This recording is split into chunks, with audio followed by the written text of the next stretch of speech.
lalàna Ramangasoavina io dia izao ny foto-kevitra napetraka natonga le lalàna Ramangasoavina olany a dia hoe raha ohatra ka mamitaka ny vadiny le ramatoa zany hoe miteraka amina lehilahy hafa any ivelany tokantrano izy rery ihany mahafantatra hoe zanak'izy eo amboka entiny io fa ny lehilahy vadiny dia hoe fantatry ny fianakaviana hoe ataontsika hoe lasa mbodiontry tsy afaka halala mihitsy hoe zanany io sa tsy lala indrindra tsy misy hoe test ADN ohatrany amin'izao fotoana izao dia ozy ny lalàna Ramangasoavina hoe maninona ny lehilahy raha ohatra ka hoe miteraka amina olo hafa ivelany tokantrano zany ka ekeny mihitsy fa hoe zanany io dia raha ekeny hoe zanany io dia na tsy hoentiny miditra ao amin'ny tokantrano le misy ny vadiny voalohany zany dia mandova manana zo mitovy amin'ny fandovanany io rain'io le zaza ivelany tokantrano zay le lalàna Ramangasoavina zay zavatra zay anisan'ny zavatra ohatrany manahira-tsaina ihany izy io fa ny eto ataontsika hoe ny ety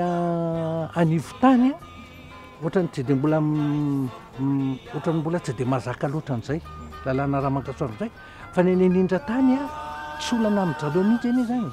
ame ohatra anareo fotsiny zao hoe raha maka ny indrindra tany ianao miezan'ny olona ianao raha ohatra ka miteny amina vehivavy anankiray miteraka tsy manambady olona tsy manambady zany tsy hiteraka fa matoa izy niteraka nanambady izy fa saingy zao tsy voatery hoe io rain-janany io ho vadiny any amin'ny faritra ohatra tena misy mihitsy hoe sahany vehivavy mihitsy miteny hoe mahafinaritra azy ianao zao dia ozy hoe za osy te hanananaka aminao tsy midikany inona te hanananaka aminao fa ndraindray koa misy fomba tany ohatrany hoe ny zaza voalohany ny zanakavavy hanambady dia amenany ray aman-dreniny solo ny toerany zany hoe tsinjo ny hoaviny reo ray aman-dreny reo ka misy ny lehilahy zany amin'ny faritra ivelany ataontsika hoe aty anivotany ohatra dia manontany mihitsy lehilahy anankiray ka vady ozy ny manontany izy hoe ianao ve ozy izy efa niteraka raha efa niteraka ianao voalohany indrindra zany azo antoka fa nanataranaka le tovolahy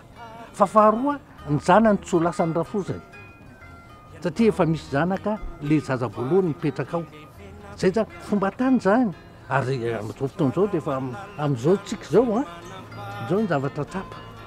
betsaka mihitsy ny zatovavy hoe manam-pahaizana mananasa no miteny mihitsy ary tsy ampiambahambana mihitsy miteny hoe za te hiteraka za tsy te hanambady misy zany amin'izao fotoana izao ary betsaka mihitsy satria ny antony eo amin'le hoe efa tena miova mihitsy ny fifandraisana ao anatin'ny fiarahamonina ary be dia be moa ny lehilahy ndraindray ohatrany tsy mahatsiaro ho tompona andraikitra fa karazana tompo-toerana fotsiny mampijaly vady aman-jana ka tsy vola misorotoka mipiasy tanana tsy mana dia tena be ny vehivavy zay manam-pahaizana ka manana asa tena hoe mahavela azy dia tena miteny mihitsy izy za dia te hiteraka fa za tsy mila vady zany hoe tsy mila le rain-janany izy zany fa tsy samy amin'izao na koa hoe efa misy dia ohatrany hoe alaitsika tahaka avy any velany zay hoe tena azo lazaina ohatrany hoe ataoko hoe miverina fomba malagasy zany satsia hoe olon-droa mifankaty dia milaza itsy hoe mifankaty dia tena manana zo mihitsy ireo olona reo tsy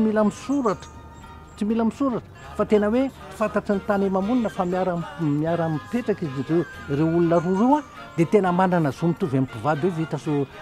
fisoratam-panambadiana any avelany ohatra ataontsika hoe any Frantsa dia misy zany zavatra any ary zareo rehefa miteny dia tsy mba miteny izy hoe c'est ma femme na mon mari fa c'est mon compagnon et c'est ma compagne namako zay ny fiteny azy rehefa miteny izy hoe tia namako dia ndikan'izay olona hoe efa miara-mipetraka izy afaka miteraka zareo ary manana zo mitovy amin'ny olona misoram-panambadiana ny antony dia hoe any amin'ny firenena mandroso faran'izay sarotra ny fanaovana fisaram-panambadiana ka mba tsy isiny zay zavatra hoe fahasarotan'izay dia hoe alora nga miara-monina dia na miteraka dia efa ary ny zavatra mahavariana nefa dia ty le olona tsy misoram-panambadiana fa tena hoe miara-monina ohatrany mateza kokoa ny fiarahany zareo no le olona misoratra satria mahafantatra tsara fa hoe raha vao misy zavatra tsy hifanarana dia hoe afaka samy mandeha samy mitady hoy ny fitenenantsika malagasy zay zavatra ary tena be dia be mihitsy amin'izao fotoana izao tsy hoe tsy tejany soram-panambadiana zany tsony fa dia hoe miara-mipetraka ary ekeny ny fianakaviana rehefa tonga ny zatovavy anankiray miteny hoe tia namako amin'izay aman-dreny na toy ny zatovolahy anankiray miteny hoe tia namako dia raisina mihitsy ohatrany zanaka ohatrany vonanto ohatrany mihitsy tsisy olana mihitsy zany amin'izao fotoana ary tsy misy fiarahamonina miteny hoe reo nge olona tsy fiteny tsony zany rehefa miara-monina izy dia efa mpivady izy zany zay fa ny antsika malagasy moa mbola misy an'izay le hoe fifanajana eo amin'ny ray aman-dreny tsy zanaka de hoe na tsy sora-panambadiana izy na tsy atao fanamatsiana izy mba farafaratsiny ataovany fanateram-bodiondry fa iny ny fomba fanajana ray aman-dreny amin'ny malagasy hoe efa ny sasatra tamin'io zanan'io izy a de adidin'izay akan'io zanan'io miala eo aminy a maneho fankasitrahana sy fanajana zay ny tena dikan'le solom-bodiondry